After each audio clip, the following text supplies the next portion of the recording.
Un mois après son arrivée sur l'île, François-Xavier Bieville veut montrer aux Mahorais qu'il prend le problème de l'insécurité à bras le corps et qu'un dialogue est possible entre l'État et la population.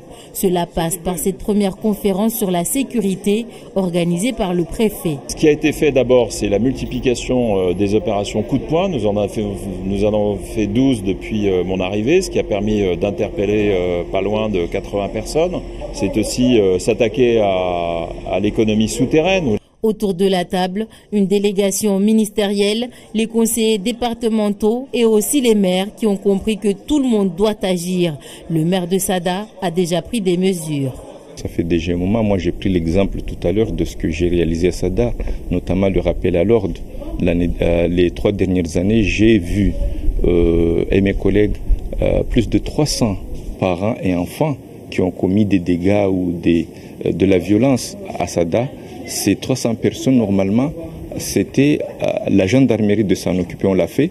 Ça a permis à la gendarmerie de s'occuper d'autres choses. Les premiers sur le front sont les forces de l'ordre. La gendarmerie confirme que des enquêtes sont en cours. Nous développons actuellement un certain nombre d'enquêtes judiciaires qui ont déjà commencé. D'ailleurs, vous en avez fait écho dans vos médias sur des donneurs d'ordre, des têtes de réseau dans des secteurs qui posaient problème en termes d'ordre public.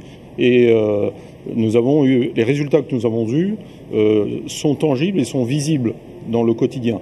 Prochaine conférence de sécurité dans 2 mois pour rendre compte à la fois de l'activité des services pendant ces 2 mois, mais aussi commencer à donner quelques résultats de l'opération Wambushu 2.